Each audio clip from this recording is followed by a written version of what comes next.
ভাষাহীন হৈ পৰিছোঁ হা দাদা। আকৌ কবাৰো ভাষা নাই, আকৌ লেখবাৰো শব্দ নাই। এনেকুৱা পৰিস্থিতিত জীয়াই আছোঁ। গোটেই সমগ্ৰ অসমবাসী ৰাইজে কান্দি আছে হা দাদা তোমাৰ কাৰণে। বিশ্বাসেই হোৱা নাই তুমি যে আমাৰ মাজৰ পৰা গুচি গৈছ। তোমাকতো আমাৰ মাজৰ পৰা যাবা নেদোৱে। তোমাক সদায় আমাৰ মাজত জীয়াই ৰাখিম দাদা। তোমাৰ স্মৃতিবোৰ আমি সদায় জীয়াই ৰাখিম। তুমি ভাল পোৱা কামবোৰ সদায় কৰিম দাদা। এই পৃথিৱীখনত থকালৈকে সদায় তোমাৰ হৈ ভাল কাম কৰি যাম। নতুন প্ৰজন্মক শিকাই যাম তোমাৰ কথা। জুবিন দা, তোমাৰতো কণ্ঠ কেতিয়াও ল'ব নোৱাৰোঁ বা তোমাৰ ঠাই কোনেও ল'ব নোৱাৰে, কিন্তু তোমাৰ স্মৃতিবোৰ আমি সদায় ৰাখিম। তোমাৰ গানবোৰ আমি সদায় গাই যাম জুবিন দা। কণ্ঠ আমি মিলাব নোৱাৰোঁ, তথাপিও গান গাই যাম। মায়াবিনী ৰাতিৰ বুকু দেখা পালো তোমাৰ ছবি, ধৰা দিনা গোপনে আহি হিয়াৰ কোন তুমি যে মোৰ শুকান মন নিয়ৰৰে চেঁচাটো পান নামি অহা ৰ'দৰে লৈ মোৰ দেহত প্ৰতিপুৱা ধুমুহাৰ সতে বহু যুগৰ নাচো আন্ধাৰো সঁচা বহু দিনৰ আপোন নিজানৰ গান মোৰ শেষ হ'ব ভাবো তোমাৰ বুকু। সেনেকৈয়ে তোমাৰ গানবোৰ গাই যাম আৰু সদায় তোমাক আমাৰ মাজত জীয়াই ৰাখিম দাদা, সদায়। আজি বঙাইগাঁওবাসী ৰাইজক বিনম্ৰভাৱে অনুৰোধ কৰি কৈছোঁ, আমি আই লাভ বঙাইগাঁও নতুনকৈ হোৱা পাৰ্কখনত আমি 5টাকৈ নাহৰ গছৰ পুলি আমি ৰোপণ কৰিছোঁ। এই 5টা নাহৰ গছৰ পুলি যেন সদায় জীয়াই থাকে। এই 5টা নাহৰ গছৰ পুলি যদি জীয়াই থাকে, আমাৰ জুবিন দাও জীয়াই থাকিব। গতিকে বিনম্ৰভাৱে পুনৰ এবাৰ অনুৰোধ জনাই কৈছোঁ, বঙাইগাঁওবাসী ৰাইজ, আপোনালোকে যেতিয়াই এই পাৰ্কখনত আহিব তেতিয়াই এই গছৰ পুলিকেইটাক যত্ন ল'ব, সদায় পানী দিব বুলি মই আপোনালোকক হাতযোৰ কৰি কৈছোঁ। জয় জুবিন দা। এতিয়া আমি য'ত আছোঁ মানে RSS ক্লাব, তো তাতে আমি 10টা গছৰ পুলি আমি ৰোপণ কৰি এতিয়া আমি আকৌ অন্য জেগালৈ যাম। তাত আমি শালমাৰাই ইয়াৰ পৰা মোটামুটি 6 কিলোমিটাৰমান দূৰত আমি থাকিম আজি ৰাতি, আৰু থাকি তাতে আমি অহাকালি আমি গছপুলি ৰোপণ কৰিম। তাত যিমানখিনি পাৰোঁ, তাৰে পিছত আমি গোৱালপাৰাক গেলি যাম। তো এফালে মানে এনেকৈ গছপুলি এনেকৈ চাইডে চাইডে ৰুম, তো গাঁত খান্দি আছে তেখেতসকলে, আৰু এফালে মহাদেৱে গছপুলি লৈ আহিছে, আৰু এফালে আমাৰ মহাদেৱে ধুনীয়াকৈ গাঁত খান্দি আছে, আৰু এফালে আমি বঢ়িয়াকৈ জুবিন দাৰ স্মৃতি জীয়াই ৰাখিম নাহৰ গছৰ পুলি আমি ৰোপণ কৰি আছোঁ। তো কেনে খবৰ ভাই? এই ভাইটোক চিনি পাইছেনে? আমাক প্ৰসাদ পেকিং কৰি দিছিলে মানে যেতিয়া কেদাৰনাথৰ পৰা আহিছিলোঁ না ভাই। তো ভাই গছৰ পুলিকেইটা যে ৰুম চাবা দেই, এয়া জুবিন দাৰ স্মৃতি। এই গাছ জীয়াই ৰাখিব লাগিব, নাহৰ নাহৰ। তো ভাইসকলে ইয়াতে থাকে ন, তো বঢ়িয়াকৈ যত্ন ল'ব। আৰু এইফালে RSSৰ দাদা জিলা সংঘ চালক আৰু এইফালে মহাদেৱ, তেখেতসকলে বঢ়িয়াকৈ জুবিন দাৰ স্মৃতি হিচাপত গছপুলি ৰোপণ কৰি আছে, আৰু জুবিন দাৰ স্মৃতি যেন সদায় জীয়াই থাকে তাৰে বাবে মই আশা কৰিছোঁ। ভাই সদায় পানী দিবা দে, এনেকৈ যে দি আছা এতিয়া, টেনশ্যন নাই বাৰু, মটৰ আছে ন সেইটোৱে। তো জুবিন দাৰ স্মৃতি সদায় আমাৰ মাজত জীয়াই ৰাখক ন ভাই। বঢ়িয়া, জয় জুবিন দা। মহে কামুৰিছে ন, একো নাই দিয়া, সন্ধিয়া হ'ল যে অলপমান। কিন্তু গছ পুলি এনেকুৱা টাইমতে ৰুব লাগে মানে, মানে এতিয়া মানে গছ পুলিটো কষ্ট নাপায়। দিনত মানে বহুত ৰ'দ হৈ যায়, এতিয়া আমাৰ উপায় নাই আৰু মানে দুপৰীয়া ৰুব লগা হয় আমি যে সাইকেল লৈ ঘূৰি থাকো আৰু সেইকাৰণে আমি লগলগ পানী দিওঁৱে তাৰ মানে গছ পুলিটো ৰুৱে আমি লগলগ পানী দি দিওঁ আৰু আপোনালোকলৈ এটা প্ৰশ্ন এই প্ৰশ্নৰ উত্তৰটো আপোনালোকে কমেণ্ট বক্সত দিব দেখাত নাহৰৰ দৰে কিন্তু কি গাছ হয় কমেণ্ট কৰি জনাব সেম টু সেম কিন্তু নাহৰৰ দৰে আৰু তো কমেণ্ট কৰি জনাব দেই গাইজ RSS ক্লাবত আমি 10 জোপা নাহৰ গছৰ পুলি আমি ৰোপণ কৰিলোঁ এই 10 জোপা নাহৰ গছ যেন 10 জোপাই হৈ থাকে তেতিয়াহে আমি জুবিন দাক সদায় দেখা পাম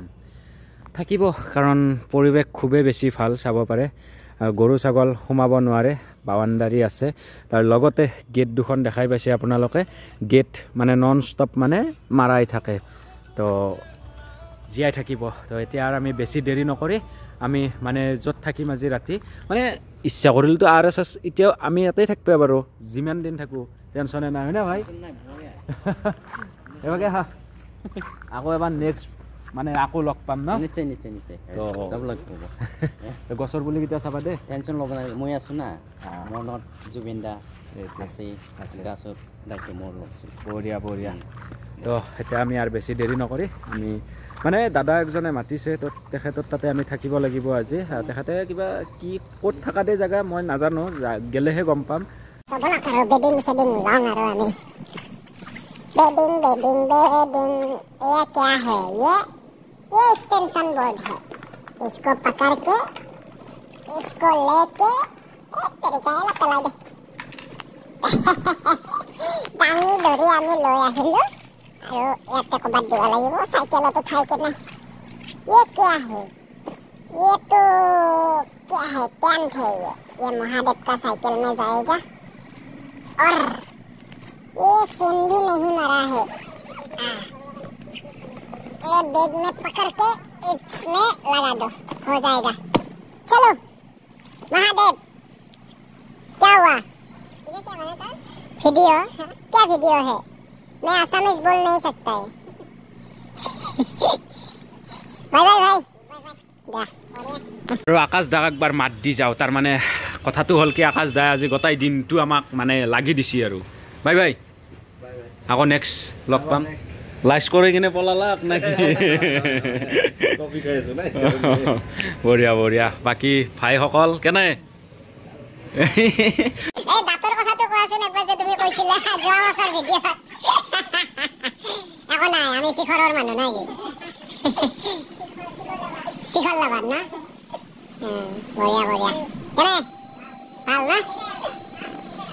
ঠিক আছে যাওঁ ভাল লাগিল আৰু ভিডিঅ'টো নাম উল্লেখ কৰিছিলোঁৱে বাৰু আকাশ দাই জুবিন দাৰ স্মৃতিত 101টা গছৰ পুলি মানে দান কৰিছে তো মই ধন্যবাদ জনাইছোঁ আপোনালোকক ধন্যবাদ জনাওক বঢ়িয়া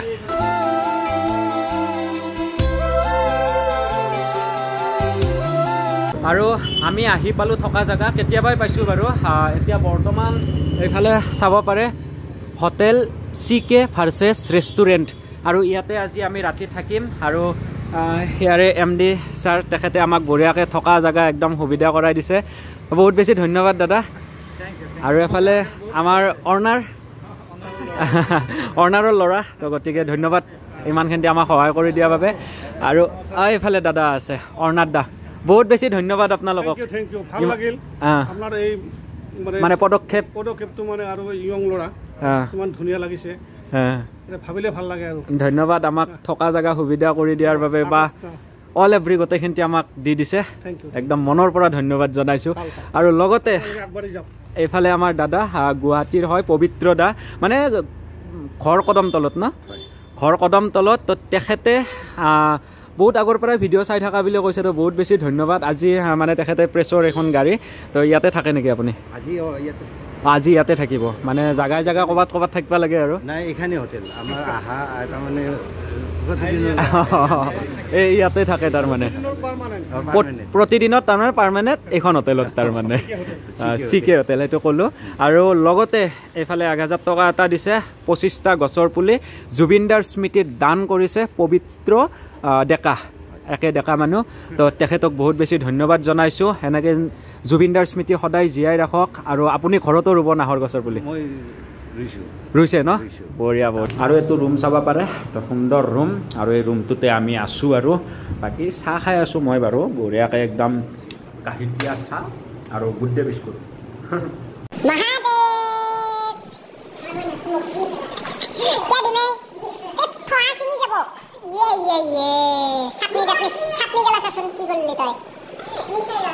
মিক্স হৈ গেল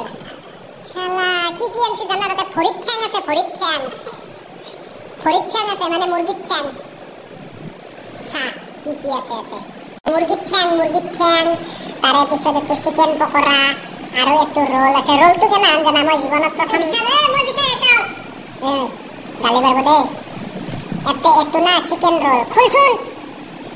এইটো জীৱনত প্ৰথমবাৰ খাই পাইছোঁ না ৰোল কিবা বেলেগ ধৰণৰ ৰোল দিছে চাটনি টাটনি খুল এই চা কেনাই ৰোল না ৰোল বুলি কৈছে মোক কিবা চিকেন ৰোল বোলে হা পৰঠা নহয় কিবা পিঠা টাইপৰ এই যে খলা চাপৰি যে পিঠা থাকে সেনেকা টাইপৰ কিবা কি হৈছে বাচ্চা একছে মারব দে তোক মারব কিন্তু সাফা করে দিবি হ্যাঁ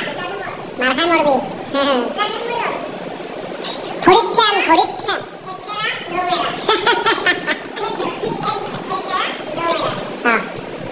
ঠিক আছে দে খা আৰু আহি গ'ল এইফালে আমাৰ খানা তো ৰুমত এনেকৈ লৈ আহিছে এক বালতি দালি হাহা দেখোন ফটো উঠি এক কেৰাহী চিকেন এক বালতি দালি আৰু এইটো দিয়ে মানে চচমেন ভাত আৰু এইটো কিবা আছে এইটো কি আছে এইটো চব্জি আছে পিঁয়াজ জলকীয়া দিয়ে আৰু বঢ়িয়াকৈ একদম ভাতটো খালোঁ আৰু ভাতটো খাই মেলি এতিয়া আৰু গাইজ ঘুমাব লাগে ঘুমাবা মানে গাইজ মোটামুটি মই ডেইলি 2-2:30 বজাত ঘুমাওঁ কিয় জানে না এই সোপা যে ভিডিঅ' যে বনাই আছোঁ এই সোপা এতিয়া এডিটিং কৰিব নালাগিব হা এই সোপা এডিটিং কৰাক গ'লে 2-2:30 বাজিব তো সেয়াই আৰু মই এতিয়া ভিডিঅ' এডিটিং কৰোঁ আপোনালোকে ঘুমাওক আৰু কমেণ্টত জাষ্টিছ ফৰ জুবিন গাৰ্গ বুলি টাইপ কৰি যাব #জাষ্টিছ ফৰ জুবিন গাৰ্গ আমাক ন্যায় লাগে আৰু মোক বেলেগ একো কৰিব নালাগে লাইকো নালাগে মোক ভিউছো নালাগে ছাবস্ক্ৰাইবো নালাগে মোক একো নালাগে খালি লাগে মোক ন্যায় গতিকে আপোনালোকে হেছটেগ ইউজ কৰি justice for Zubeen Garg comment বক্সত লিখক সেইটোৱে বিচাৰোঁ জয় জুবিন দা গুড নাইট